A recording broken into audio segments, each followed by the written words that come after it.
Matmat! Matmat! Huwag niyong ililibing si Matmat! Anong ginagawa mo dito? Pinatay mong anak ko!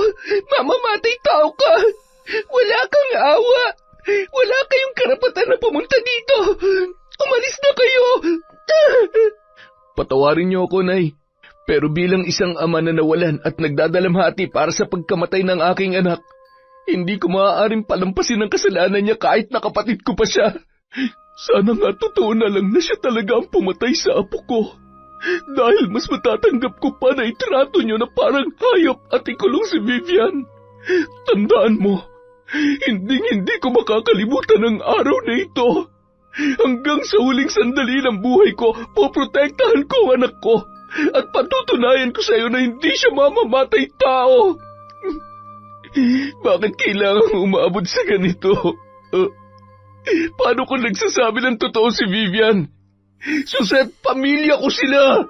Taon 1996, Iloilo.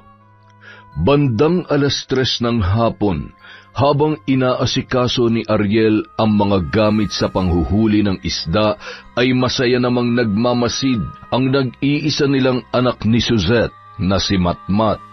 Tatay, magpapalaot ka na po. Pwede po ba akong sumama? Anak, hindi pwede. Alam mo naman, bigla-bigla na lang umuulan at medyo maalon ngayon, no? Delikado. Pero tatay, magaling na po kaya akong lumangoy. Di ba po tinuruan niyo na ako tapos... Matmat, anak, kinukulit mo na naman ang tatay mo. Dito ka na lang at hindi naman ako mapapakali kung sasama ka sa kanya. Tsaka tingnan mo ang langit, oh. Medyo makulimlim na. Siguradong uulan ng malakas mamaya. Sige po, nanay. Basta sa susunod po kapag maganda ang panahon, gusto ko pong sumama kay tatay. Sige anak, pangako yan. Sa ngayon, dito ka na lang muna maglaro sa bahay, ha? Opo, tatay. Mag-iingat po kayo. Sana po marami kayong mahuling isda para po marami tayong ulam mamaya. Salamat, anak. Parang medyo maasim ka na. Naligo ka ba kanina? Opo, tatay. Paano hindi magiging maasim yan eh? Panay ang takbo sa initan kanina. Nakadalawang palit na nga yan ng damit kaya bukas tambak na naman ang labahin ko. O siya, hayaan mo na. Tutulungan na lamang kita maglaba bukas. Alis na ako. Siguradong gagabihin na ako ng uwi nito.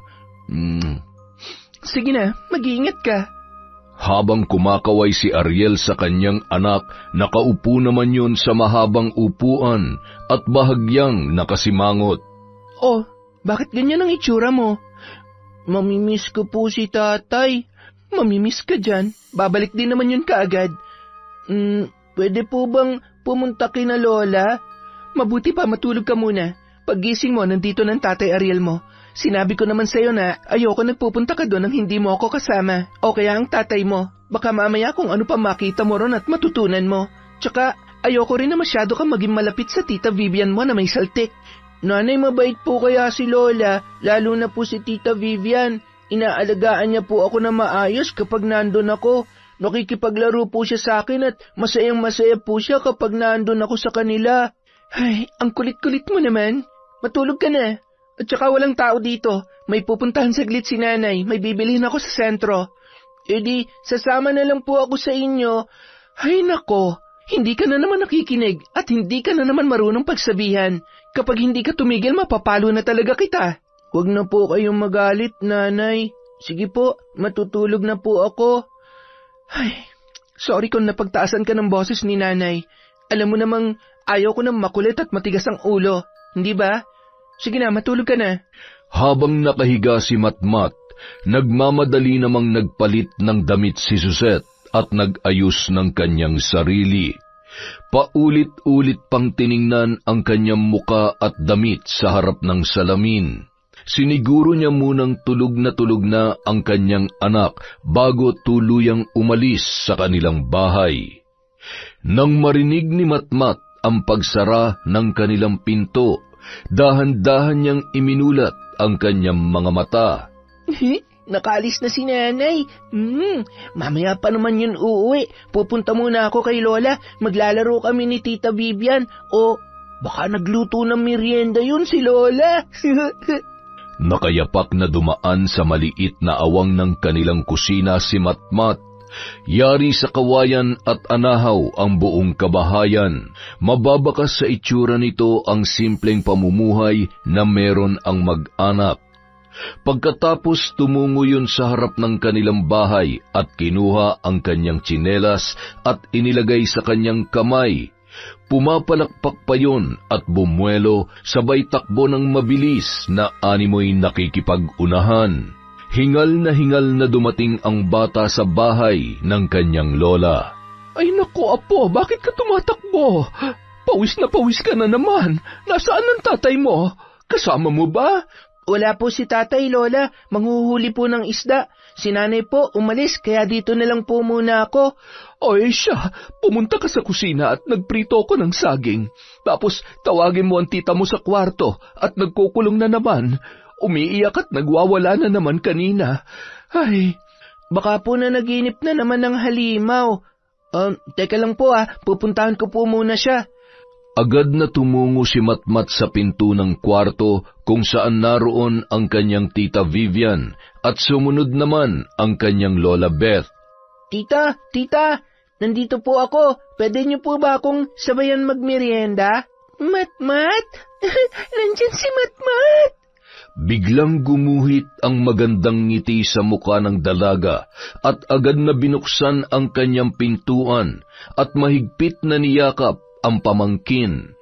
Agad naman niyaya yon ni Matmat sa kusina at sabay silang kumain ng merienda habang masayang nagtatawanan. Tita, pwede niyo po ba akong samahan maglaro? Masaya namang tumango si Vivian at nagmamadaling inubos ang pritong saging na natitira sa pinggan. Masaya naman si Lola Beth na pinagmamasdan ang kanyang dalagang anak at apo nung mga oras na yon. Maya-maya, lumabas na ang magtiya at naglakad-lakad sa harapan ng bahay. Huwag kayo masyadong lalayo, ha? Baka umulan. Takot ang tita mo sa kulog at kidlat. Opo, Lola. Tita Vivian, tayo na po. Punta po tayo dun sa may ilog. Maganda po dun. May bahay-bahayan po ron. Tara! Agad na tumakbo si Matmat at natataranta naman na sumunod si Vivian. Matmat, huwag mo akong iwan. May halimaw. Matmat, tigil. Matmat.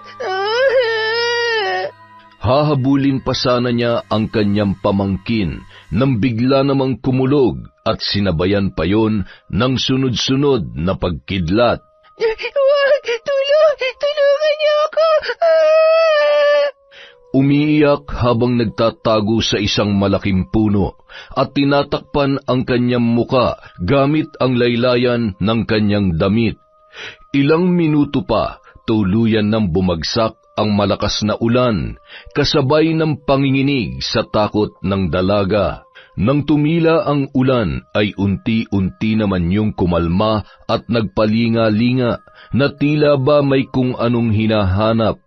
Napatigil siya nang may marinig na boses na tila ba nagtatalo nung mga oras na yon. Nagkubli ang dalaga sa isang puno at nakita ang isang babae na may mahabang kasuotan at may kasamang lalaki na nakasuot ng pormal na pang-itaas na kulay puti. Nakita niya na kapwa umiiyak ang mga yon, ngunit hindi naging malinaw ang buong pag-uusap dahil sa muling pagbuhos ng malakas na ulan. Puno ng pagtataka ang muka ng dalaga nang makita ang pagyayakapan at mapupusok na mga halik na pinagsaluhan ng babae at lalaking kanyang nakita. Bakas sa muka ang pagkabahala at magkasamang patakbong umalis ang dalawa. Malandi! Susumbong ko! Malandi! Bastos sila! Nasaan si Matmat? Nasaan na siya? Hindi siya pwedeng pumunta sa ilog. May mga halimaw doon. Sasaktan nila si Matmat. Kahit nanginginig sa lamig, patakbo niyang tinungo ang ilog na noon ay malakas ang pagragasa ng tubig. Napalingon siya sa lumang kubo at nakaramdam ng takot nang maalala ang masalimuot na pinagdaanan sa lugar na yun. 1 dekada na ang nakalipas nang pagsamantalahan siya ng isang grupo ng kalalakihan. Dahil sa pananakot ng mga yon na siya ay papatayin at ang kanyang ina, ay lalo lamang lumala ang kanyang kalagayan at sakit sa kaisipan. Matmat, nasan ka na? Uwi na tayo. May halimaw dito, Matmat. Huwag ka na magtago. Matmat, labas ka na dyan. Lalamig na ako. Uwi na tayo, Matmat. Gagalit na si nanay. Matmat! Tumungo yun malapit sa may kubo at nakita niya ang isang tsinelas na natitiyak niya na kay Matmat. Nanginginig ang kamay na pinulot niya yon at hinawakan ang kulay pulang likido sa may haligi at upuan. Dugo? Bakit may dugo? Matmat! Hindi! Tulong! Matmat! Mula sa malayo, dala ang isang malaking payong. Napatakbo si Lola Beth nang marinig ang pagpupumalahaw ni Vivian. Vivian, anak! Ano nangyari? Bakit may dugo ang mga kamay mo? Nasaan si Matmat? Nasaan ang pamangkin mo? Ano ba nangyari? Sinaktan mo ba siya? Hindi ko sinaktan si Matmat. Hindi! Patuloy sa pagwawala at tumatanggi ang dalaga. Nanginginig at paulit-ulit lamang na umiiling hanggang sa tumakbo na yon papauwi. Diyos ko, nasaan ang apo ko? Ano nang nangyari sa kanya? Bandang 5:00 ng hapon, basang-basa na rin ang damit ni Lola Beth na noon ay napapaluhang umupo sa kanilang balkonahe. Ilang sandali lamang ay dumating si Suzette na noon ay basang-basa na rin ang damit. Nay, nakita niyo ba si Matmat? Pumunta ba siya dito? Suzette, nawawala si Matmat. Kanina magkasama sila ni Vivian na umalis tapos... Ano? Bakit mo hinayaang sumama ang anak ko sa baliw na yon? Ano ginawa niya kay Matmat? Saan niya dinala ang anak ko? Huminahon ka. Hindi naman natin alam kung ano nangyari. Mas makabubuti kung humingi tayo ng tulong para mahanap agad yung bata. Baka naligaw lang siya sa gubat o naglaro siya sa may ilog at... Huwag naman sana. Kapag may nangyari masama sa anak ko, hindi ko kayo mapapatawad, lalong-lalo na ang anak mong baliw. Nasaan siya? Nasaan si Vivian? Agad yung pumasok sa loob ng kabahayan at sinugod ang wala sa tamang kaisipan na si Vivian. Nasaan ang anak ko, baliw? Anong ginawa mo sa kanya, ha? Malindi! Alis! Ikaw ang masama! Ikaw! Halimaw! Anong pinagsasasabi mo? Siraulo ka talaga. Itong tatandaan mo, hindi kita mapapatawad kapag may nangyari masama sa anak ko. Mapapatay kita! Tama na. Hindi ako makakapayag na may manakit pa sa anak ko. Hindi ka pwedeng basta na lamang mambintang. Pamilya tayo at sa pagkakataong ito, kailangan na nating kumilos para makita ang apo ko. Siguruhin niyo lang na makikita at ligtas ang anak ko. Dahil patawarin ako ng Diyos. Pagbabayarin ko ang Vivian na yan, isinusumpa ko sa iyo. Binangga pa ni Suzette ang kanyang biyanan na noon ay muntik ng matumba. Napabuntong hininga at lumapit ang matanda sa noon ay nakasiksik sa gilid na anak. Hinila niya ang lumang tuwalya at marahang pinunasan ang basa na buhok noon. Anak, alam kong wala kang ginawang masama kay Matmat, pero ano ba talaga ang nangyari? Nagkahiwalay ba kayo? Sabihin mo na kay nanay, sige na. Umiling-iling lamang yon, hindi nagsasalita at nakatulala habang umaagos ang butil-butil na luha. Hinayaan na lamang ni Lola Beth si Vivian. Tinulungan niya yung magpalit ng damit. Iniwanan ng pagkain sa silid at agad na umalis at gumawa ng paraan upang mahanap na ang kanyang apo na si Matmat. Tumulong na ang mga opisyal ng barangay pati na rin ang kapitan na ginagalang at kinatatakutan ng mga tao dahil sa pagiging istrikto noon sa kanyang pamamahala. Isang malaking kapabayaan. Nag-iisa na nga lamang ang anak mo, Suset, na pabayaan mo pa. Tapos ngayon iiyak-iyak ka? Gabi na at malakas ang ulan. Masyadong delikado kung itutuloy pa ang paghahanap sa bata. At saka nasaan yung asawa mo? Baka naman magkasama lang sila. Pumalaot po si Ariel, Kapitan. Kaya imposible magkasama sila. Tulog siya nung iniwanan ko sa bahay para bumili sa sentro. Pagdating ko, wala na siya. Si Vivian ang kasama niya at may kutob ako na may alam siya kung nasaan o ano man ang nangyari sa anak ko. Nagmamakaawa ako. Tulungan niyo ako mahanap ang anak ko. Mahal na mahal ni Vivian ang pamangkin niya. Kaya kahit anong mangyari, hindi niya magagawang ipahamak si Matmat. Talaga ba, Nay? Paano ka nakakasiguro? Alam mo naman ang kondisyon ng anak mo. Huwag mo na siyang pagtakpan sa kasalanan niya. Kahit sabihin niyo yan kay Ariel, hindi siya maniniwala. Habang naninikluhod si Suzette, ay dumating naman si Ariel, na noon ay gulat na gulat kung bakit maraming tao sa kanilang bahay. Ano pong nangyayari, Suzette? Mahal, si Matmat. Nawawala ang anak natin. Ano? Paano nawawala? Nang malaman ni Ariel ang nangyari, hindi na siya nagsayang pa ng oras para puntahan ang ilog at halughugin ang gubat. Napakalakas ng ulan noong mga oras na yon, gayon din ang kulog at kidlat, ngunit hindi yun iniinda ng mag-asawa. Gayon pa man, bigo pa rin silang mahanap ang bata. Matmat! Anak! Nasaan ka? Magkayakap at paunti-unti nang nawawalan ng pag-asa ang mag-asawa hanggang sa magpasya na lamang sila na umuwi sa kanilang bahay. Kinaumagahan, maagang tinungo ni Ariel ang bahay ng kanyang ina upang kausapin ang kanyang nakababatang kapatid, ngunit hindi siya pinagbuksan noon ng pintuan. Anak, maniwala ka. Nakikita ko sa mga mata niya ang pag-aalala at takot para kay Matmat. Isa pa, alam mo na mahal niya yung bata. Anak kong ituring ni Vivian si Matmat, kaya imposible. Nay, naguguluhan na ako. Anak kong pinag-uusapan dito. Hanggang ngayon wala pa rin siya. Habang pumapatak ang oras, lumalaki ang posibilidad na may nangyari masama sa kanya, Nay. Kapag nag-imbestiga ang mga kapulisan, lalabas din ang katotohanan.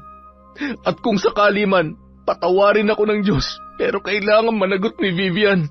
Sige, mas mabuti pa magpaimbestiga ka nang lumabas ang katotohanan. Ngunit hindi ko hayaan na may manakit sa kapatid mo at mapahamak siya dahil sa isang maling akusasyon at walang sapat na batayan. Ilalaban ko sa paraan na alam ko ang kaligtasan ng kapatid mo. Bagay na hindi ko nagawa ng panahon na pinagsamantalahan siya ng mga demonyong hindi man lamang nakilala at napagbayad sa ginawa nila. Umalis ka na at alamin mo ng mas malinaw pa sa tubig ang katotohanan.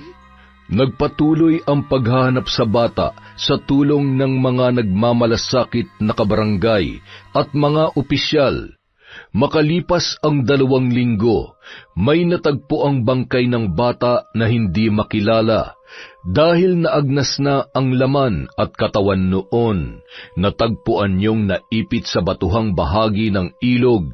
Hindi na bago ang ganoong pangyayari, lalo na't maraming nabibiktima ang ilog sa tuwing rumaragasa ang ulan. Ngunit nanindigan si Suzette sa paniniwalang may kinalaman si Vivian sa pagkamatay ng kanyang anak. Nung araw ding yon, agad na inilibing ang bangkay. Marami ang nakidalamhati sa mag-asawa. Habang tinatabunan ang kabaong ng bata, ay siya naman pagdating ni na Vivian at Lola Beth. Matmat! Huwag niyo ililibing si Matmat! Anong ginagawa mo dito? Pinatay mo ang anak ko. Mamamatay tao ka. Wala kang awa. Wala kayong karapatan na pumunta dito. Umalis na kayo. Nay, sige na ho. Umalis na lang po kayo ni Vivian. Ilang ulit ko bang sasabihin sa'yo? Hindi ang kapatid mo ang pumatay kay Matmat. Kapag hindi kayo umalis, isasama ko si Vivian sa hukay ng anak ko nang maalala niya kung paano niya pinatay ang inosenteng bata. Wala nang nagawa pa ang mag-ina na noon ay hindi mapigilan ang pagluha. Matmat! Nanay, hindi iiwan si Matmat! Halika na, anak. Huwag ka mag-alala. Babalik na lang tayo dito, ha? Para makapagpaalam tayo sa kanya. Tumahan ka na. Samantala, Matmat, anak ko. Mahal na mahal ka ni nanay. Mahal na mahal kita, Matmat. Kayo lahat na nandito, huwag niyong hayaang malapitan ng sino man sa mga anak niyo na mamamatay na babae na yon. Huwag niyong hayaan na danasin niyo ang sakit na nararamdaman ko. Ang sakit na mawala ng anak. nang sumunod na araw, suot ang kulay itim na bestida, kinuha ni Suseth ang isang malaking payong at naglakad papunta sa pinaglibingan ng kanyang anak. Malayo pa ay nabitawan niya ang kanyang payong nang makita ang isang babae na hinuhukay ang bangkay ni Matmat. Agad siyang tumakbo at sinugod yon. Demonyo ka talaga! Hindi mo ba talaga tatantanan ang anak ko? Patahimikin mo na siya at ikaw pagbabayaran mo to. Gagawin ko lahat para managot ka sa lahat ng kasamaang ginawa mo. Hindi totoo yan! Hindi totoo! Hindi totoo! Hindi mo maamin sa sarili mo na mamamatay tao ka, na pinatay mo ang anak ko. Pwes paulit-ulit ko yung ipapaalala sa'yo. Nagtatakbo papalayo si Vivian at nang makarating siya sa kanilang bahay ay agad yung nagtungo sa kanyang silid at humagulhol.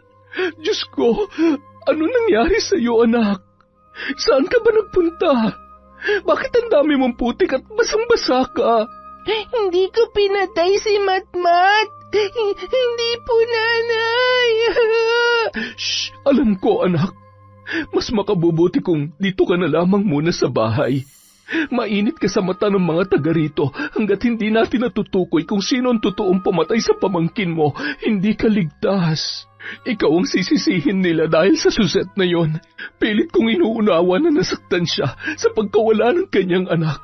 Ngunit hindi ko maintindihan kung bakit ipinagpipilitan niyang pinatay mo si Matmat. Hindi man lamang ba sumagi sa isip niya na posibleng nalunod yung bata? Hindi nalunod si Matmat. May dugo sa upuan na hawakan ko, Nay. Hindi nalunod si Matmat. Sugat siya. Hindi ko siya pinatay, Nanay. Hindi. Sa kabilang banda, nanginginig ang kamay sa lamig at galit habang hawak ang tasa na may lamang mainit na tubig na iniabot ni Ariel sa kanyang asawa. Mahal, ako nang humihingi ng tawad sa nagawa ng kapatid ko sa anak natin. Naiintindihan ko kung ano man ang magiging desisyon mo. Kung gusto mong panagutin si Vivian sa ginawa niya kay Matmat, gusto kong malaman mo na ramdam ko kung gaano kasakit. Mahal na mahal kong anak natin. Nagsisisi ako na hindi ko siya isinama nung araw na yun. Sana buhay pa siya. Sana kasama pa rin natin siya ngayon. Pero huwag ka mag-alala. Magkasama nating haharapin to. Magiging panatag lamang ang kalooban ko.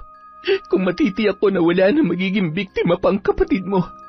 Kung wala nang magulang na magdadalamhati sa pagkamatay ng kanilang anak. Naiintindihan kita, mahal. Kung yan ang gusto mo at ikapapanatag ng loob mo, susuportahan kita basta ipangako mo lang sa akin na lalaban ka. Malalampasan natin to. Kailangan mong kumain at matulog. Nawalan ako ng anak. Hindi ko nakakayanin na mawalan pa ng asawa. Kinaumagahan, sa pilitang kinuha si Vivian ng mga opisyal ng barangay kasama ang iba pang mga kalalakihan sa baryong yun. Hindi niyo pwedeng gawin sa kanya to. Wala siyang kasalanan. Parang awa niyo na. Maawa naman kayo sa kalagayan niya. Inosenteng anak ko. Pasensya na, pero bilang kapitan ng baryong ito, obligasyon ko na protektahan ang mga naninirahan dito, lalo na ang kapakanan ng mga bata. Magulang ka rin, kaya dapat naiintindihan mo kung bakit kailangan nating gawin to. Pasalamat ka at anumang oras ay matadalaw mo ang anak mo at hindi na ipapaabot ang kasong ito sa panlalawigan. Sige na, ikulong na ang babaeng yan at siguruhing hindi makakatakas. Umiiyak at nanikluhod si Lola Beth sa harap ng kanilang kapitan. Nakikiusap po ako. Hayaan niyo na lamang siya magkulong sa silid niya, kesa naman ilayo niyo siya sa akin. Ginagawa ko lamang kung anong nararapat para sa nakararami. Sige na, dakpin at ikulong niyo na ang babaeng yan. Sandali lang, maawa na kayo sa anak ko. Vivian, anak ka. Nay, tulong, nanay! Kahit anong pagpupumiglas ay wala nang nagawa pa ang matandang babae para sa kanyang pinakamamahal na anak. Ariel, talaga bang hahayaan mo na lamang na gawin nila yan sa kapatid mo? Patawarin niyo ako, Nay. Pero bilang isang ama na nawalan at nagdadalamhati para sa pagkamatay ng anak niya, hindi ko mapapalampas ang kasalanan ni Vivian, kahit kapatid ko pa siya. Sana nga'y totoo na lang na siya talaga ang pumatay sa apo ko. Dahil mas matatanggap ko pa na itrato niyo na parang hayop at ikulong si Vivian. Tandaan mo, hindi ko makakalimutan ang araw na ito. Hanggang sa huling sandali ng buhay ko, poprotektahan ko ang anak ko at patutunayan ko sa iyo na hindi siya mamamatay tao. Hindi niyo kami madadala sa kadramahan at pagpapaawa niyo. Halika na, Ariel. Pagbabayaran yung lahat ng ito. Magsisisi kayong lahat. Vivian, anak ko. Nang gabi ring yun, nagtungo si Lola Beth sa lugar kung saan nakakulong ang kanyang anak. Isang makipot na silid na may kalawanging rehas. Nakagapos ang mga kamay at paa. Nakita niya rin ang mga sugat sa katawan dahil sa ginawa ng mga tao sa dalaga nung sapilitan niyong hinuli. Nay, ilabas niyo ako dito. Ayaw ko dito, Nay. Madilim. Tatakot po ako, Nanay. Konting tiis lang, anak ko. Gagawa ng paraan si Nanay. Gagawin kong lahat para makalabas ka rito at lilinisin ko ang pangalan mo. Hindi ako titigil hanggat hindi natin napagbabayad ang totoong salarin sa lahat ng ito. Pinapangako ko yan, anak. Umusog ka dito kay Nanay. Kailangan mong kumain at magpalakas. Tatagan mo ang loob mo, ha? Mahal na mahal ka ni Nanay, anak ko. Matapos pakainin yon, pinahiran niya ng basang tela ang muka ni Vivian na noon ay maraming galos at patuloy pa rin ang pagpatak ng butil-butil na luha. Mababakas ang takot na nararamdaman ng dalaga noong mga oras na yon.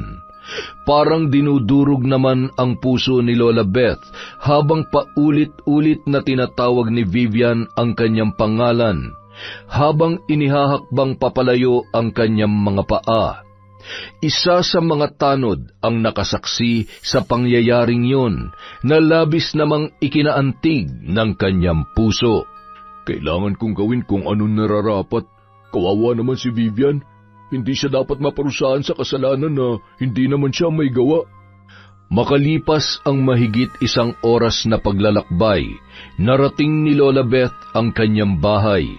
Nagbabadya na naman ang malakas na pag-ulan at sunod-sunod ang pagguhit ng kidlat sa kalangitan, sabay ng tuluyang pagkagat ng dilim sa kapaligiran. Kasabay ng pagbuhos ng ulan ay ang sumpa ng sakit na nararapat sa mga taong nagpahirap sa aking anak. Ipaparanas ko sa inyo ang puot at sakit na nararamdaman ko ngayon. Mga wala kayong puso. Agad siyang pumasok at tumungo sa isang silid kung saan naroon ang kanyang mga gamit sa pambabarang.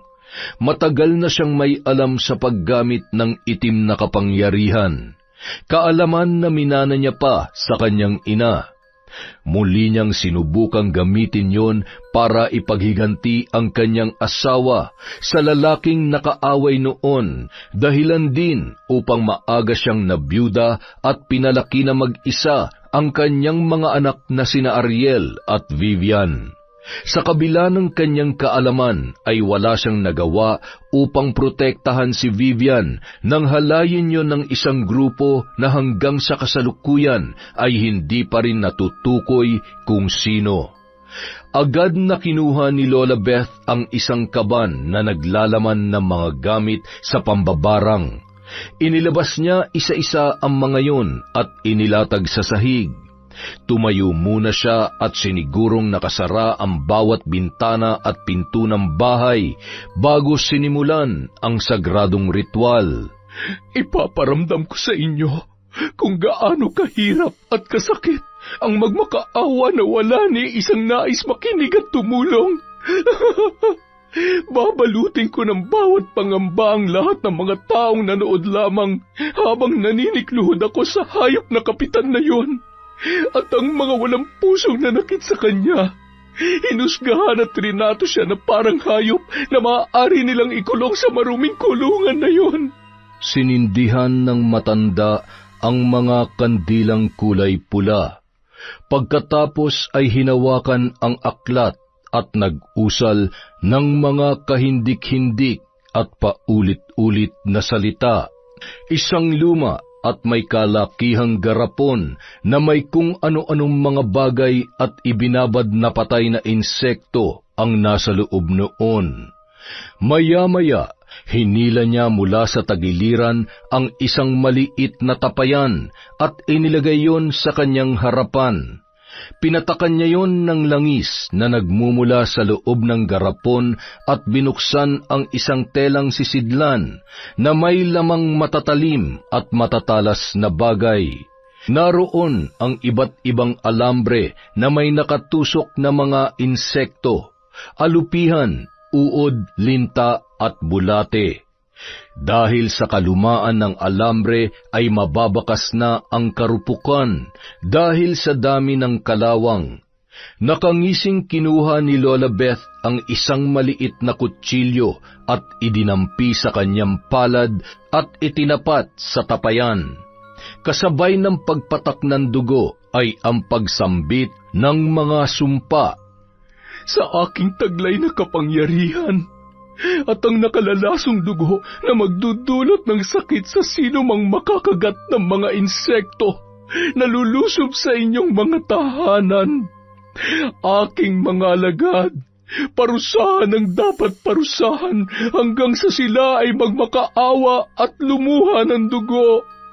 Mabagabag nawa ang kanilang mahimbing na pagkakatulog at bigyan ng walang katapusang pangamba para sa kani-kanilang mga buhay. Ang taong walang pagsisisi at awa para sa aking anak ay tuluyang maglalaho.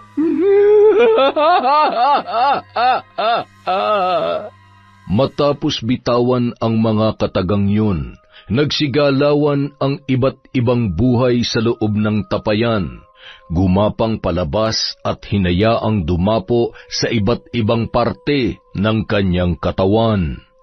Hiram niyo sa akin ang inyong buhay, at ang kapalit niyan ay tulungan akong maghasik ng kadiliman sa baryong ito, hanggat hindi nagkakaroon ng kalayaan si Vivian at hindi lumalabas ang taong may kinalaman sa pagpatay sa aking apo. Babalutin ng sumpa at pasakit ang baryong ito hanggat hindi nangyayari ang aking ninanais. Aking mga alagad, humayo kayo't pakinggan ang bawat bulong sa hangin at lupa. Huwag kayong babalik nang hindi na isa sa katuparan ang anumang ipag-uutos ko. Samantala, pagsapit ng 12:00 ng gabi, mahimbing nang natutulog ang mga mag-anak sa mga kabahayan. Naglipa na ang iba't ibang insekto na animoy may sariling isip at alam ang kani-kanilang pupuntahan. Ang katahimikan ng gabi ay napalitan ng sigawan at pagkabahala dahil sa pagsugod ng mga insekto na hindi nila malaman kung saan nagmumula. Aray! Bakit ang daming insekto rito? Patayin mo nga mga yan, Ariel! Aray! Napakarami nga ng mga yan. Diyos ko, ngayon lang ako nakakita ng ganito karaming insekto. Aray! Lahat ng tao ay nagsilabasan sa kani-kanilang mga bahay, nagkakagulo at pare-pareho ang mga tanong. Mabuti na lamang na wala na ang mga yun na parang bula. Marami ang nakagat at nag-iiyakan dahil sa iniindang kirot at hapdi.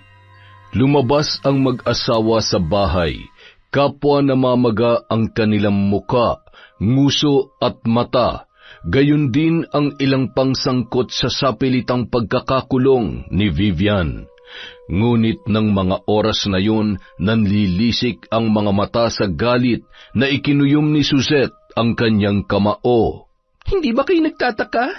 Ngayon lang nangyari to at 2 tao lang ang maaaring gumawa nito. Si Vivian o di kaya matandang yon. Malamang gusto nilang gumanti sa atin. Alam naman natin na may alam sa pambabarang ang mag-inang yon. Sobrang perwisyo na ang mga yan. Huwag tayong magpadalos-dalos. Huwag kayong mag-alala. Bukas na bukas din kakausapin ko sila at aalamin ko kung may kinalaman sila sa nangyayari. Sisiguruhin ko na hindi na mauulit pa to. Sinasabi mo lang yan dahil nanay at kapatid mo ang punot dulo ng mga ito. Tingnan mo nga nangyari sa atin. Paano kung may mas malala pa silang gawin sa atin? Kailangan na nilang lisanin ang lugar na ito o di kaya sunugin na lamang sila ng buhay. Masyado na bang kayo marahas kung mag-isip? Mga tao sila at may buhay din. Pare-pareho tayong may karapatang mabuhay dito sa mundo. Pag-isipan niyo ang bawat salitang inyong binibitiwan, ang inyong mga ginagawa. Bago kayo magturo ng kung sino, siguruhin ninyo na malilinis kayo, aba. At walang bahid ng pagkakasala dahil sa inyo rin babalik ang lahat ng ginagawa ninyo. Napatigil ang lahat sa sinabi ng isang matandang albularyo. Nag-abot na lamang yon ng panlunas sa mga taong nakagat. Marami ang napaisip nung mga sandaling yon. Napansin din kasi nila na ang kinagat ng mga insekto ay ang mga taong nakikisawsaw sa problema ng mag-asawa at mga nakisali sa pagdakip kay Vivian. Butit nakinig ka sa akin. Hayaan mo sila dyan. Wala naman tayo mapapala kung makikisali tayo sa gulo nila. Tsaka, duda talaga ako sa nangyayari, ha? Ayaw ko lang magsalita at mahirap na. Kilala ko yan si Suzette mula pa noon, kaya posibleng gumagawa lang din siya ng gimmick para hindi siya masisi sa pagkamatay ng anak niya. Ay, matulog na nga tayo, darling. Ituloy na natin yung ginagawa natin kanina. Kinaumagahan, kalat pa rin sa buong baryo ang mga pangyayari. Agad namang pumunta si Ariel sa bahay ng kanyang ina, ngunit saradong-sarado yon, kaya inakala niya na wala doon ang matanda. Sunod niyang pinuntahan si Vivian sa kulungan. Nadatnan niya yon na natutulog. Nung mga oras na yon, nakaramdam siya ng awa, ngunit nang maalala niya ang kanyang anak, ay napapailing na lamang siya. Dahan-dahang minulat ni Vivian ang kanyang mga mata at gumuhit ang ngiti nang makita ang kanyang nakatatandang kapatid. Kuya, ano nangyari sa mukha mo? Ang pangit mo na, kuya. Ay, pwede ba sagutin mo na lang ang itatanong ko sa iyo, Vivian? Nahihirapan at naguguluhan na ako sa mga nangyayari. Huwag kang magalit sa akin, kuya. Tulungan mo ako. Ayaw ko dito. Gusto ko nang umuwi. Nakita ko siya. May kasama siyang lalaki sa gubat. Tapos... Hindi ko alam na pupunta ka rin pala dito. Ano na naman bang sinasabi ng baliw na yan? Wala tayong mapapala kahit ilang beses pa natin siyang kausapin dahil malamang wala siya sa katinoan at lalong hindi siya aamin sa mga kasalanan niya. Kulot! Pangit! Malandi siya, kuya! Malandi! Sinungaling ka! Sinungaling! Kuya, gusto ko na kasama si nanay. Sinasaktan nila ako dito. Tulungan mo ako, kuya. Uwi na ako. Vivian, makakaalis ka lang dito kung sasabihin mo sa akin ang totoo. Yung kagabi, yung mga insekto na sumugod sa mga kabahayan, may kinalaman ka ba doon? Umiling lamang ang dalaga at nagpatuloy sa pagpupumalahaw. Umalis na tayo dito. Nagsasayang lang tayo ng oras. Ipagpasa Diyos na lang natin ang lahat. Pasasaan ba't sa kanila lang din babalik lahat ng ginagawa nilang kasamaan? Habang naglalakad sina Ariel at Susette pauwi sa kanilang bahay, hinawakan ni Ariel ang kamay ng kanyang asawa. Ayos ka lang ba? Pinuntahan mo ba talaga si Vivian o may iba ka pang lakad? Oo, prayer meeting. Alam mo naman, yun lang ang nagpapagaan ng kalooban ko. Sobrang bigat at sakit ng pagkawala ni Matmat. Malaking bagay ang pagdarasal para kahit paano gumaan ang pakiramdam ko. Ay, huwag ka na mag-alala. Malalampasan din natin ang lahat ng to. Gawin mong lahat na makakatulong sa'yo kesa magmukmok ka lang dun sa bahay. Habang naglalakad ang mag-asawa, bigla silang napatigil nang marinig ang mga hiyaw mula sa kabahayan na animoy may iniindang sakit. Kasabay nun ay napahawak rin sila sa kanilang tiyan. Ang sakit! Sobrang sakit din ng tiyan ko. Ang nanay mo, sigurado, hindi niya tayo titigilan. Wala si nanay sa bahay. Sigurado nagtatago siya ngayon kung sakaling nagsasagawa nga siya ng ritual para pahirapan ng ilang tao sa baryong ito. Nakarating sa pastor ang mga nangyari, kaya naman sa tulong ng kanyang mga tauhan, ipinatawag niya ang lahat upang magsagawa ng isang ritual at hikayatin ang mga kabarangay na mag-alay ng dasal laban sa mga kababalaghan na nangyayari. Agad namang pumunta ang mga tao sa paniniwalang mapapagaling sila sa pamamagitan ng panalangin at haplos ng kanilang tinitingalang pastor. Hipuin nawa ng kagalingan ng lahat ng naparito at nananampalataya sa Diyos. Ipagkaloob ang kagalingan at maibsan ang sakit na inyong nararamdaman. Naniniwala ba kayo na kayo ay gagaling? Na ako'y sugo ng Diyos na magliligtas sa inyo at papawi sa sakit na dulot ng kadiliman? Opo, mahal naming pastor! Paulit-ulit na winiwika at isinisigaw ng mga tao ang mga katagang yun. Samantala, mula sa di kalayuan ay nakatanaw si Lola Beth habang nakatalukbong ng itim na tela. Mga taong nuknukan ng uto-uto para sambahin ang isang nagbabalat kayong demonyo. Nakikita ko sa kanyang mga kilos at galaw ng kanyang mga mata ang pagpapanggap. Ang tibok ng kanyang puso, nalulunod sa kasinungalingan. Kahit patawagin niyo lahat ng santo, hindi maiibsan ang sakit na inyong nararamdaman hanggat hindi ko binabawi ang aking sumpa. Tumingala ang matanda sa kalangitan, kasabay ng pagbulong sa hangin. Biglang dumilim ang buong paligid at gumuhit ang kidlat na sinasabayan pa ng kahindik-hindik na kulog na yumayanig sa kalupaan. Tumama ang kidlat malapit sa lugar kung saan nag-iipon-ipon ang mga tao. Nagtakbuhan ang mga yon na animoy hinahabol ng isang malaking kapahamakan at kamatayan. Sige, magsitakbuhan kayo. Nakakatuwang pagmasdan ang inyong mga laman ay nanginginig sa takot. Mga mahihinang nilalang. Samantala, sa gitna ng kaguluhan ay bigla na lamang nawala sa paningin ni Ariel ang kanyang asawa na si Susette. Kailangan ko ng kumilos. Kailangan na mabura mag-inang yon sa buhay natin. Susette, kalayaan natin na nakasalalay dito. Kung pareho silang may alam sa paggamit ng itim na mahika, kaya nilang manipulahin ang sitwasyon. Ayaw kong makulong at walang pwede makaalam sa ugnayan natin dalawa. Isa pa, papatayin ako ni tatay. Anong gusto mong gawin ko? Patayin ko sila? Hindi ko kayang gawin yon. Malakas ang kutob ko na may alam si Vivian tungkol sa atin. Kung magkasama sila ni Matmat nung araw na namatay siya, hindi imposible na nakita tayo ni Vivian. Kaya nga kailangan na nating kumilos. Eto ang pera. Humanap ka ng mga taong matibay ang loob na kayang sunugin ang buhay si Vivian. Hindi siya maaari magsalita laban sa atin. Ano? Hindi ba't sobra naman yon? Wala naman siguro maniniwala at makikinig sa isang baliw, kaya hindi natin kailangang pumatay. Mamili ka. Mamamatay ang baliw na yon o ibubulgar niya ang sekreto natin.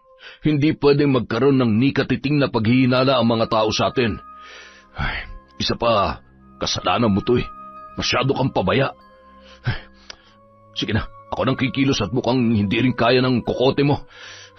Umalis ka na, baka may makakita pa sa atin. Ilang sandali pa, nilapitan ni Suzette ang kanyang asawa na noon ay nagpapalinga-linga. Saan ka ba nanggaling? Kay Pastor. Nagpasalamat lang ako sa lahat ng tulong niya sa akin. Tara na, umuwi na tayo. Kinagabihan. Sino ka? Anong gagawin mo sa akin? Huwag kang maingay. Huwag kang mag-alala, hindi kita sasaktan. Kailangan mo makaalis dito, kung hindi, papanayin ka nila. Dadaling kita sa nanay mo. Sandali lang, ha? Masyadong mahigpit ang magkakatali. Ayan, tara na, dito tayo dumaan.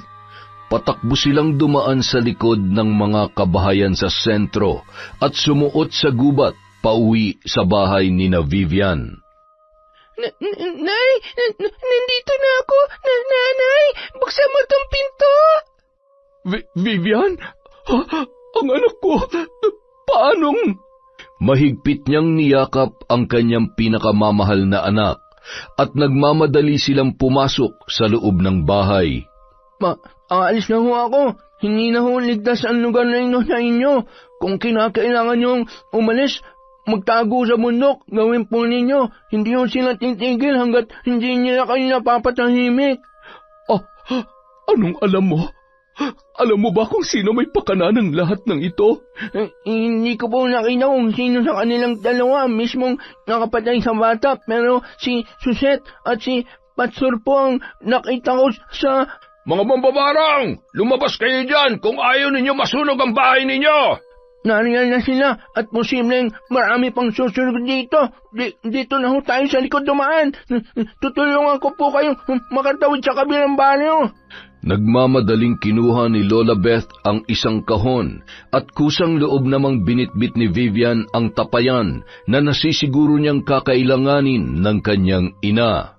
Malaya silang nakatakas ng gabing yun at buong akala ng mga tao ay nagawa nilang sunugin ang mag-ina sa loob ng kanilang bahay dahil sa narinig nilang paghiyaw na animoy nasusunog ng buhay. Maraming salamat sa iyo, Tino. Tatanawin kong malaking utang na loob ang pagligtas at pagtulong mo sa amin. Ngayong alam ko na ang katotohanan, hindi na nila matatakasan ang ginawa nilang kasalanan. Wala silang kasing sama. Nagawa pa nilang pasakitan ng aking anak para hugasan ang kanilang mga maruruming kamay. Walang anuman ho, Aling Beth. Vivian, gusto ko man ho kayong samahan pero mukhang kailangan ko na hong bumalik. Baka ho kasi mapansin nila na... Hindi maaari. Siguradong aalamin nila kung sino nagpatakas kay Vivian. Baka kung ano pang mangyari sa iyo.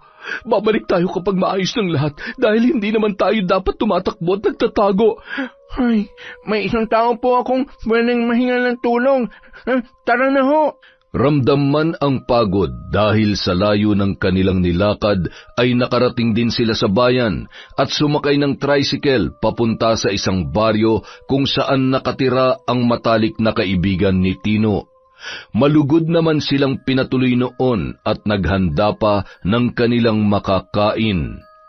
Habang naghahapunan, inilahad ni Tino ang mga nangyari dahilan kung kaya't kinakailangan nilang magtago.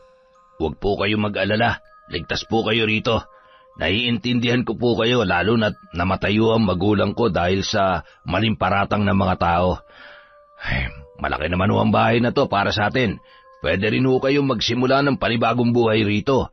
Malayo sa gulo dahil wala na hong mas mahalaga pa sa kapanatagan ng isip at kaligtasan ninyo. Kinaumagahan. Ariel, wala na ang nanay at kapatid mo. Natupok na ng apong buong kabahayan. May isang grupo na sumugod sa kanila kagabi at sinunog yung bahay ninyo. Napahagulhol na lamang si Ariel. Wala siyang magawa noong mga oras na yun. Wala kang kasalanan, pero hindi natin masisisi ang mga tao. Tingnan mo nga ito nangyayari sa atin. Ang paghasik nila ng sakit para sa mga tao dito sa baryo ang posibleng dahilan kung bakit sila binalikan. Sinunog at pinatay. Bakit kailangan umabot sa ganito? Paano kung nagsasabi ng totoo si Vivian? Suzette, pamilya ko sila. Ariel, wag mong kalimutan kung anong nawala sa atin dahil sa Vivian na yon. Walang dahilan para makonsensya ka dahil... Aray, ang sakit ng ulo ko at ng mga mata ko. Ariel, tulungan mo ako. Sa kabilang banda, Siguradong sa mga sandaling ito, nararamdaman niya na ang kaparusahan na nararapat sa kanya. Tutubuan na rin siya ng konsensya upang isiwalat ang katotohanan. pakiramdam ni Suzette ay matatanggal ang kanyang mga mata at may kung anong nakatusok sa mga yon na maliliit ngunit matalas na bagay. Lalo lamang nabahala ang babae nang tumambad sa kanyang harapan ang anak na si Matmat na naliligo sa sariling dugo. Nanay! Nanay!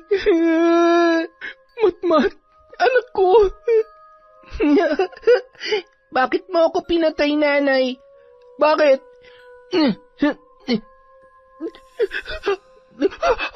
Hindi! Hindi totoo yan, Matmat! Anak! Mahal, ano nangyayari sa'yo? Suzette, kumalma ka! Hindi ko na kaya. Diyan ka lang, huwag mo ako susundan. Kailangan ko nang ayusin ang lahat ng ito. Papatayin niya ako. Suzette, ano ba nangyayari? Ha? Nung araw ding yon, natagpuan na lamang ni Suzette ang kanyang sarili sa police station upang magbigay ng statement. Pinatay ko siya. Pinatay ko ang sarili kong anak. Nagulat si Ariel nang malaman niya ang ginawa ng kanyang asawa, kaya naman nagmamadali niyang pinuntahan yon sa kulungan. Totoo ba? Totoo ba na ikaw ang pamatay sa kanya? Suzette, anong kasalanan ng bata? Paano mo nagawa yun? Pinaglaruan mo ko, pati ang mga taong nasa paligid mo para lang pagtakpan ang kasalanan mo. Hindi kita mapapatawad. Umalis ka na. Iwanan mo na ako. Napasuntok na lamang sa rehas na bakal si Ariel ng mga oras na yon bago tuluyang umalis. Alam ko na kapag nalaman mong lahat-lahat, hindi mo ako mapapatawad. Makalipas ang ilang oras, dumating naman ang pastor upang kausapin si Suzette. Ano ka ba naman? Bakit ka sumuko sa mga pulis? Umayos ka ha? Wag na wag mo akong idadamay kung hindi malilintikan ka sa akin. Total inako mo na rin naman. Panindigan mo na lang yan. Talaga bang sa kabila ng lahat wala ka pa rin ibang iniisip kundi ang sarili mo? Hindi ka man lang ba talaga nakukonsensya? Masyado mo lang pinapalala ang sitwasyon. Tapos na to eh. Wala na yung mga salot na pwede magpahamak sa atin tapos malalaman ko na... Ay, napakahina talaga ng kokote mo kahit kailan. Oo na, kaya nga naging sunod-sunuran ako sa iyo, hindi ba? Pero anong mararamdaman mo kapag nalaman mo na ikaw ang pumatay sa sarili mong anak? Ha? Ano? Teka nga muna. Ano bang ibig mong sabihin? Ikaw ang ama ni Matmat. Nalaman ng tatay mo ang tungkol sa atin noon, kaya kinailangan kong lumayo. Sabi niya hindi ako nararapat sa iyo, kaya labag man sa kalooban ko, tinanggap ko si Ariel sa buhay ko. Kahit alam ko na nagdadalang tao na ako noon at ikaw ang totoong mahal ko. O bakit ngayon mo lang sinabi sa akin to? Nangyari na mga nangyari. Isa pa, tama lang yun dahil sa mga panahong yun, natitiyak kong hindi pa ako handa.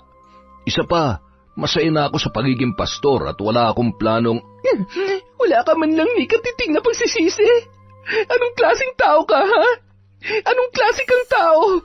Sana sinabi ko na lang sa kanila na hindi ako, kundi ikaw. Huwag mong sasagarin ang pasensya ko. Itikom mo yung bibig mo at huwag na huwag kang gagawa ng kahit anong makakasira sa reputasyon ko. Naintindihan mo? At saka, baka nakakalimutan mo kung gaano ko kamahal ng mga tao. Kaya kahit anong sabihin mo, walang makikinig at maniniwala sa isang hampas lupang katulad mo. Wala ka namang kwenta eh. Maliban sa napapakinabangan ko yung katawan mo, sino ka ba? Ha? Wala na. Tingnan mo nga yung itsura mo. Nakakadiri ka. Malamang hindi lang yan ang abutin mo sa biyanan mo mambabarang. Hayop ka! Wala kang kasing sama! Nang gabi ring yun, matapos kumain ng hapunan ay agad na sumama ang pakiramdam ni Suzette. Humiga siya sa loob ng selda na may sapin lamang na manipis na lumang karton. Hinawakan niya ang kanyang dibdib at pilit na nilulunok ang kanyang laway. Pakiramdam niya natutuyuan na siya ng lalamunan. Muling sumagi sa kanyang isip ang huling sandali ng kanyang anak. Buti naman at sinipot mo ako ngayon. Ilang araw na akong nananabik na makita at makasama ka, Suzette. Nanay, anong ginagawa niyo dito? Bakit kanya? Isusumbong ko kayo! Abat, lintik na bata to ah. Wag! Anong ginawa mo? Nanay...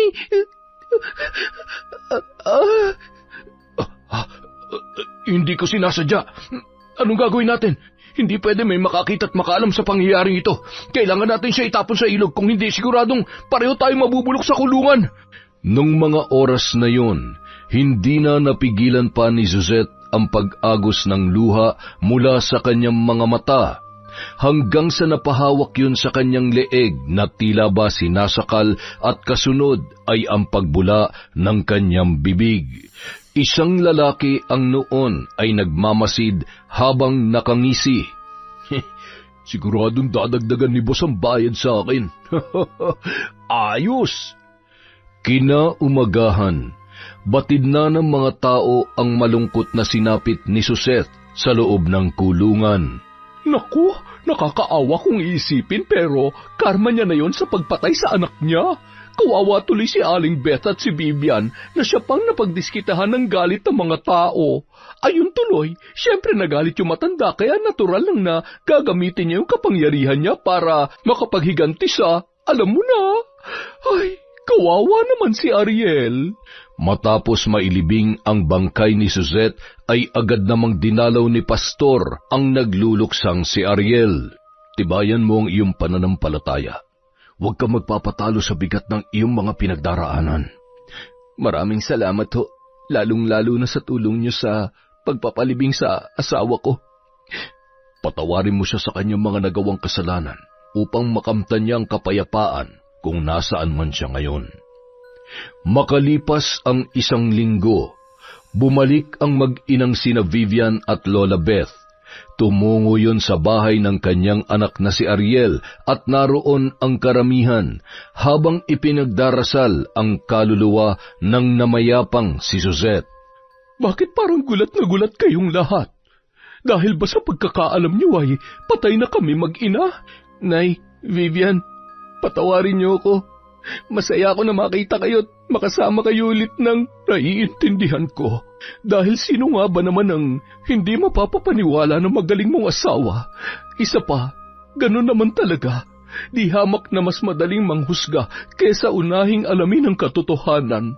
Ngunit ang nakakalungkot, hindi pa rin matatapos ang karahasan sa baryong ito hanggat may nagtatagong demonyo sa kanyang maskara. Kaya nandito ako para balaan kayong lahat na ang kinikilala niyong butihing pastor ay isang... Anong sinasabi mo? Tigilan mong paggawa ng kwentong matanda ka. Ako? Gumagawa ng kwento? Karapatan ng lahat ng mga narito na malaman ang katotohanan. Bakit hindi mo aminin sa lahat kung anong ginawa mo kay Matmat? Hindi ba't ikaw naman talaga ang pumatay sa kanya? At si Suzette ang siyang umako sa lahat ng kahayupan mo. Napakatabil ng dila mo. Tumahimik ka. Isa kang alagad ng dilim. Nakikita niyo? Yan ang totoong pastor na sinasamba ninyo. Ano? Hindi ko magagawa yan dahil akong totoong tatay niya. Hindi ko magagawang patayin ang sarili kong anak. Kami ang totoong nagmamahalan ni Suzette. Aksidente ang nangyari. Aksidenteng nahulog si Matmat sa ilog at wala kami nagawa para iligtas siya. Napakasinungaling mo. Nung mga oras na yon, dumampot ang mga tao ng kahit anong bagay at pinagbabato ang pastor na noon ay kumaripas ng takbo. Nagmamadali yung pumasok sa kanilang bahay at kinuha ang kanyang baril at mga armas na maaari niyang gamitin upang iligtas ang kanyang sarili at takasan ang kanyang kasalanan. Nagtago yun at naghintay ng pagkakataon para balikan si Lola Beth at si Vivian na noon ay pansamantalang nanunuluyan sa bahay ni Ariel. Sinira nilang reputasyon ko na kay tagal kong iningatan. Mananagot sila sa akin. Tatabasin ko muna ang dila nyo bago ko tuluyang lisanin ang baryong ito. Kapag nakarating kay tatay ang nangyari, siguradong mapapatay niya ako. 12:00 ng gabi, hindi pa rin makatulog si Ariel. Nilapitan yun ng kanyang ina at hinawakan ang kanyang kamay. Nay, paano niyo ho ako nagawang patawarin sa kabila ng lahat ng mga maling desisyon na nagawa ko? Napahamak kayo ng dahil sa akin, lalong-lalo na si Vivian. Obligasyon kong protektahan kayo pero ako pa tong... Ang tanga-tanga ko para mabulag sa katotohanan. Hanggang kailan mo sisisihin ang sarili mo? Tama na. Alam ko na nagawa mo lamang yun dahil alam ko naman kung gaano mo kamahal si Matmat at ang asawa mo. Nakakalungkot lang kung isipin na sa loob ng maraming taon, nagmahal at nag-aruga ako ng isang batang buong akala ko, dugo at laman ko. Hindi ko alam kung anong ginawa kong kasalanan para pagdaanan ko to. Minahal niya ba talaga ako, Nay? Yan ang tanong na hindi ko masasagot, anak. Tungkol naman sa pagpapakatatay mo kay Matmat. Nagsisisi ka ba? Umiling si Ariel at mahigpit na yumakap sa kanyang ina. Mahal na mahal ko siya, Nay. Kung totoo mang hindi ko siya anak, sa puso't isipan ko, mula nung araw na isinilang ang batang yun, anak ko siya at mananatiling ako ang kanyang ama. Minahal natin siya bilang kadugo at parte ng ating pamilya. Tsaka, wala siyang kinalaman sa kasalanan at kasinungalingan ni Susette at ng lalaking yon. Nakakadurog ng puso na nagawa siyang pagkaitan ng buhay ng mga taong dapat ay pumoprotekta sa kanya. Habang nag-uusap ang dalawa, bigla silang napabalikwas nang marinig ang isang malakas na putok ng baril na nagmumula sa labas ng kanilang bahay. Buksan niyo ang pintong ito kung ayaw niyong paulanan ko kayo ng bala! Ang lakas talaga ng loob niya para bumalik pa rito. Ang kapal ng pagmumuka. Nay, dito lang kayo. Ako nang bahala sa kanya. Hindi ako natatakot sa kanya. Hawak ang itak, binuksan ni Ariel ang pinto, habang si Lola Beth naman ay nakayapos sa kanyang anak na noon ay nasa isang silid. Isang malakas na putok, kasabay ng malakas na hiyaw ang kanilang narinig. Nanay, sino yun? Bakit may putok? Huwag ka maingay. Huwag ka matakot. Nandito lang ako at hindi ka niya masasaktan. Akma pa lamang tatayo si Lola Beth nang tumambad sa kanilang harapan ang isang lalaki na noon ay humahalakhak. Masyado palang mahina si Ariel. Kaya pala hindi ako makalimutan ni Susette dahil wala naman palang kwenta yung anak mo, tanda. Hayop ka! Anong ginawa mo sa kanya? Sorry ho. Pasensya na talaga kung nakalabit ko. Nanggigil kasi ako eh. At ngayon, ito namang isang anak mong totodasing ko. Bitiwan mo siya! Huwag mo siyang sasaktan kung ayaw mong... Sa tingin mo natatakot ako sa'yo? Anong gagawin mo? Babarangin mo ako? Sige lang, para naman makaganti ka para kay Vivian. Amoy tao ka ngayon ah. Kung alam ko lang na magiging sagabal ka rin sa buhay ko, sana nung una pa lang tinuluyan na kita. Ikaw ang... Bitiwan mo ako! Aray! Agad na tinakbo ni Vivian ang isang tapayan at ibinagsak sa lupa. Nang mabasag, nagkalat ang alupihan, maliliit na ahas, linta at nagliparan din ang mga insekto papalapit sa noon ay namimilipit pa rin sa sakit na lalaki. Nawalan ng lakas at nabali ang daliri sa kamay at tumilapon ang hawak niyang baril. Ano mga yan? Huwag kayong lalapit sa akin! Masyado kang matapang, pero yan lang naman pala ang katatakutan mo. Nagkamali ka ng kinanti. Masyado na malaki ang kasalanan mo sa pamilya ko, kaya dapat sa'yo mamatay. Ilang sandali pa, pumasok si Ariel na duguan ang braso. Nay, wag! Marami pang paraan para pagbayarin natin siya. Sige na, pigilan niyo mga insekto at... Nag-usal ng sagradong dasal ang matanda at sa isang iglap ay nawala na ang kanyang mga alagad. Ilang sandali pa, nagdatingan na ang mga tao. Isa sa mga naroon ay ang ama ng pastor na walang iba kundi ang kapitan ng baryong yun. Pumasok yun sa kabahayan na nanlilisik ang mga mata, sabay lumapit sa kanyang anak. Tay, tulungan niyo po ako. Papatayin nila ako. Ako makapapatay sa iyong hayop ka. Isa kang malaking kahiyan. Alam ko na ang totoo. Hindi dahil anak kita at minahal kita at iniingatan ko ang kapakanan mo. Hayaan kitang gumawa ng krimen sa baryong kinasasakupan ko. Ipapakulong kitang hayop ka. Huliin niyo yan. Hayaan niyo siya mabulok sa kulungan hanggang sa magtanda. Nakakahiya ka. Tay, huwag niyo naman gawin sa akin to, tay. Ano ba? Bitawan niyo ako. Ako na po ang siyang humihingi ng tawad sa inyo. Hayaan niyo akong bumawi at sapat na makulong ang anak ninyo. Gayunpaman, lahat ng mga nangyari ay magsilbisa ng aral sa iyo. Bilang kapitan ng baryong ito, makakaalis na kayo. Nang makaalis ang mga taong naroon, mahigpit na niyakap ni Lola Beth ang kanyang mga anak. Sa wakas, nagkaroon din ng hustisya ang pagkamatay ni Matmat. Gayon din ang pambababoy ng hayop na yon kay Vivian. Wala nang sino man ang makakapanakit sa inyo. Hindi na ako makakapayag pa. Mahal na mahal kayo ni nanay. Aray ko, nay. Ay, may sugat ka nga pala. Kailangan mo madala sa ospital at baka maubusan ka ng dugo. Wala ho to, nay. Daplis lang naman po to. Salamat po dahil tama na yan. Wala kang dapat ipagpasalamat dahil kahit sinong ina, gagawin ang ginawa ko. Sa wakas ay tunay na magkakaroon na ng kapayapaan ang baryong ito dahil wala na ang totoong salot. Natitiyak ko na maliban kay Vivian at Suzette, marami pa siya na biktima na walang kakayahang manindigan at magsalita. Samantala, hawak ng isang bata ang lapis at isang lumang kwaderno. Wala yung tigil sa pagguhit ng mga muka at isang ilog na may kubo.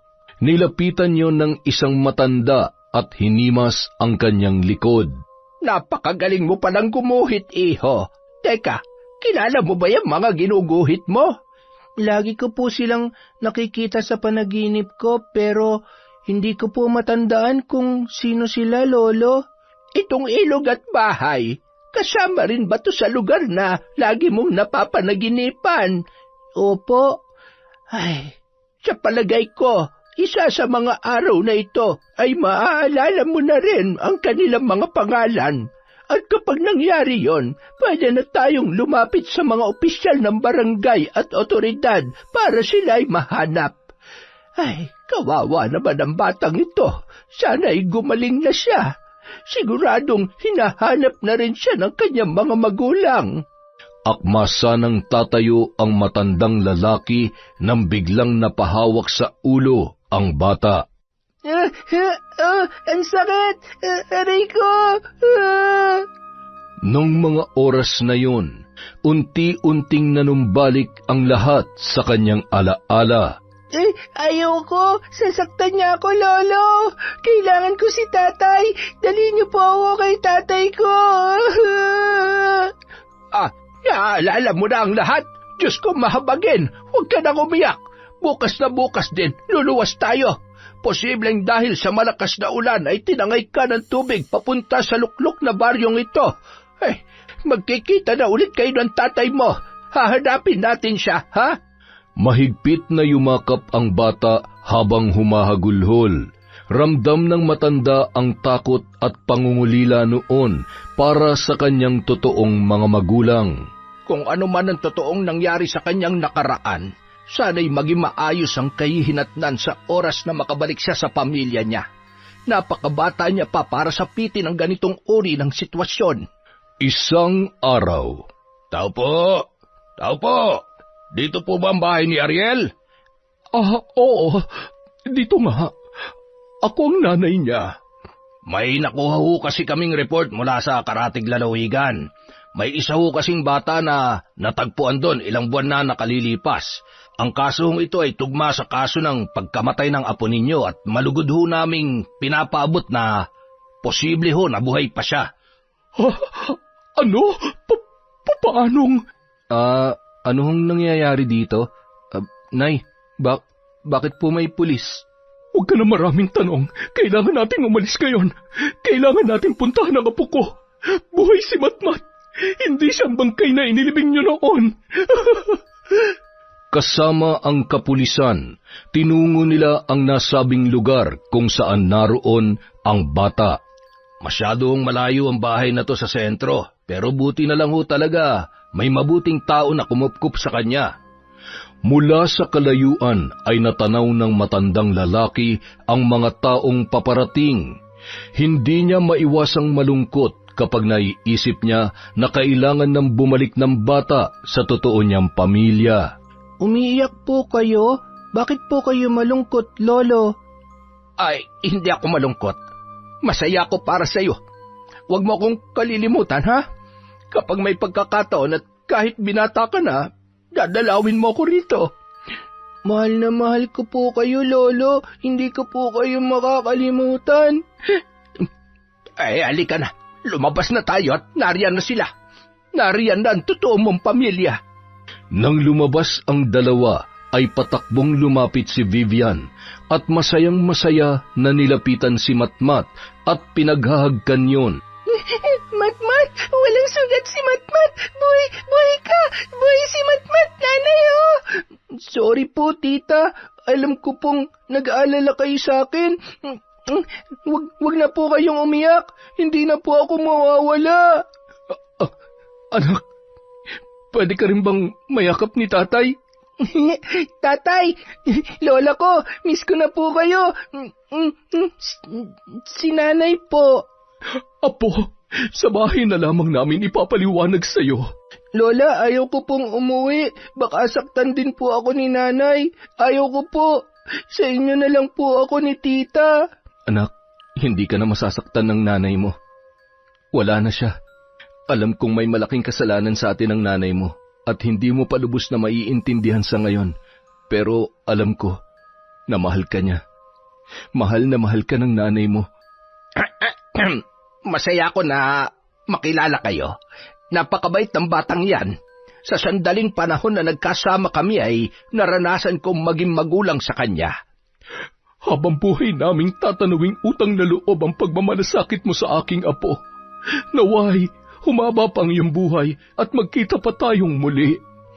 Tang, sobrang salamat po. Hayaan niyo at kahit anong mangyari, titiyakin namin na magiging parte kayo ng buhay ni Matmat. Lolo, pwede po bang sumama muna kayo sa amin para alam niyo rin po kung saan ako nakatira? Oo nga naman. Sumama ka muna sa amin. Kailangan natin ipagdiwang ang muling pagbabalik ni Matmat sa aming baryo. At ang pinakamahalaga sa lahat, kasama ka na rin niya. Ay, siya. Paano ko ba naman matatanggihan ang alok ng isang maganda at mabait na lola ng batang ito? Abay, mukhang maliban sa makakabalik na ang apo niyo ay magkaka-love life pa ho kayo, lola. Ay, sus Mariosep, masyado na kami matatanda para sa mga bagay na yan. Tara na't mahirap abutin ang gabi sa daan. Napakalayo pa naman nito. Nang makabalik sila sa kanilang baryo, labis na natuwa ang mga tao sa magandang balita. Agad namang tumungo sa kanila ang kapitan upang makita ang kanyang apo kahit na nasa labas lamang yon ng bakod. Kaya pala kahit nung maliit pa lamang yan at nakikita kong kasama siya ni Suset ay natutuwa ako kahit hindi ko nilalapitan. Yun pala ay apo ko siya. Ay, sayang lang at mukhang hindi na magkakaroon ng pagkakataon na makasama niya ang aking anak. Masaya na siya sa kanyang kinikilalang pamilya. Agad na ring umalis yun matapos mag-iwan sa labas ng iba't ibang pagkain at prutas. Ilang sandali matapos umalis si Kapitan, natanaw ni Matmat ang isang basket at kinuha niya yun. Wow, ang daming pagkain. San kaya galing to? Matmat, dito ka lang ha. At tita, tingnan niyo po. Pinagtulungan ng magtita na ipasok yun sa bahay. Bigla namang nagkatinginan ang mag-ina na sina Ariel at Lola Beth. Batid nila kung kanino nanggaling ang basket na puno ng pagkain. Maaaring nahihiya lamang siya dahil sa ginawa ng anak niya. Hayaan mo na. Baka sa ganyang paraan ay masaya na siya na nagagampanan ang pagiging lolo niya. Hindi naman natin ipagkakait yun sa kanya. May karapatan din siya sa bata. Kapag kaya na maunawaan ni Matmat, may karapatan din siyang malaman ng totoo at siya na magpapasya para sa kanyang sarili. Magmula nung araw na yun, naging masaya na at payapa ang kanilang buhay. Makalipas ang mga buwan, tumungo si Lola Beth sa kulungan. Oy, ikaw pala ang bisita ko. Ano nga atin, ha? Ano, hindi nyo pa rin ba iaatras ang kaso sa akin? Wala namang kayong mapapala eh. Isa pa kahit nandito ako, maayos pa rin ang buhay ko kesa sa inyo. Nuknukan ka talaga ng yabang. Akala mo ba makakalimutan ko lahat ng atraso mo sa amin? Pasalamat ka lamang at naging abala ko. Gawin mo kahit anong gusto mo, tanda. Hindi mo na ako matatakot. Ngayon pa ba? Siya nga pala. Balita ako, buhay pa pala yung anak ko ah. Lintik na yan. Bakit pa ako nakakulong dito? Nagtanong ka pa talaga? Baka nakakalimutan mo na patong-patong ang kaso mo. Hindi ka lang kriminal, rapist ka rin. Isa pa, hindi ba't umamin na yung lalaking binayaran mo para lasunin si Suzette? Ano ngayon? Dami mong satsat. Malis ka na. Siguruhin mo lang na hindi ako makakatakas dito. Dahil pag nangyari yon, yari kayo sa akin. Iisa-isahin ko kayo at kukunin ko ang anak ko. Papatayin ko siya ulit, tanda. Dahil salot siya sa buhay ko. Siya ang punot dulo ng lahat ng ito. Baliw! Hindi mangyayari yan. Dahil bago mo pa magawa ang pinaplano mo, lumalangoy ka na sa nagbabagang putik sa impyerno. Sige, tanda. Gawin mo. Uulitin ko. Hindi ako natatakot sa iyo. Hindi pala, ha? Tingnan lang natin. Uubusin ko yung natitirang kayabangan at tapang mo sa katawan. Nang araw ding yon, dumalaw si Kapitan sa kanyang anak. Talaga bang hahayaan mo na lang ako dito? Anong klase kang ama, ha? Dami-dami mong koneksyon tapos hinayaan mo akong tumagal dito? Wala kang kwenta. Talagang sagad na yung katarantaduhan mo, ano? Dapat lang talaga na dito ka na mabulok katulad ng lintik na pag-uugali mo. Tama lang na hindi ka na nakilala ng anak mo dahil siguradong ikakahiya ka niya. Sino naman ang nagsabi sa iyo na gusto kong kilalanin ako ng batang yon? Sana nga talaga namatay na lang yun eh. Buisit. Hanggat hindi ka nagtatanda, kahit anong gawin mo, hindi ka na makakalabas pa rito. Teka, tay ano ba? Ilabas mo na ako dito. Anak ng teteng naman na buhay to. Kinagabihan. Apo, sige na matulog ka na. Tumabi ka na dun sa tita mo at may gagawin lamang ako. Agad namang sumunod ang bata sa sinabi ng kanyang Lola Beth. Yumakap pa yon sa kanyang tita Vivian na noon ay tulog na. Samantala si Ariel naman ay nasa laot nung mga sandaling yon. Matapos isara ang pinto, nagsindi ng kandila ang matanda at nag-usal ng sagradong dasal habang hawak ang kanyang aklat. Ilang sandali pa, naglitawan ang ilang insekto at bulati sa sahig.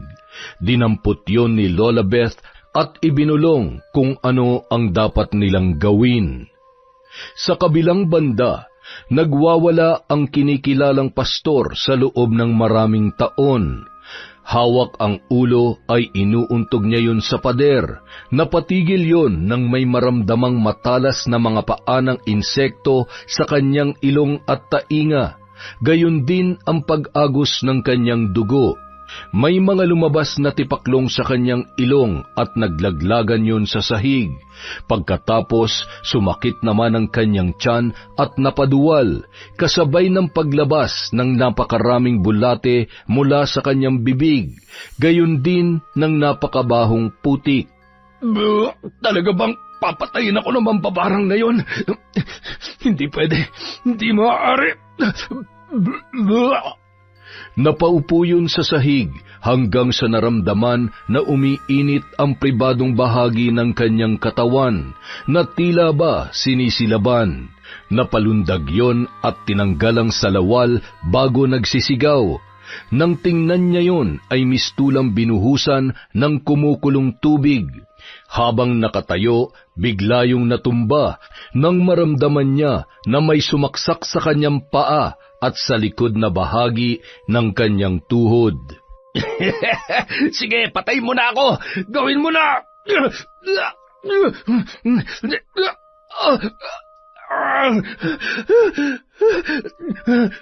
3 gabi pa ang lumipas, nagpaulit-ulit lang ang pangyayaring yon. Hanggang sa isang tanghali habang kumakain gamit ang tinidor, kinitil noon ang sarili niyang buhay. Natagpuan na lamang siya na may nakatarak na tinidor sa kanyang lalamunan at wala ng buhay. Makalipas ang ilang taon, tuluyan nang nakalimot ang mga tao sa masalimuot na pangyayari sa baryong yon. Natuwa naman sila dahil nagsimula ng manggamot si Lola Beth. Hindi niya na ginamit ang kanyang kaalaman sa pambabarang upang tuluyang makapagsimulang muli at mabigyan ng sapat na atensyon si Vivian at ang kanyang apo habang abala sa pagtatrabaho ang kanyang anak na si Ariel. Isang araw. Tatay, saan po tayo pupunta?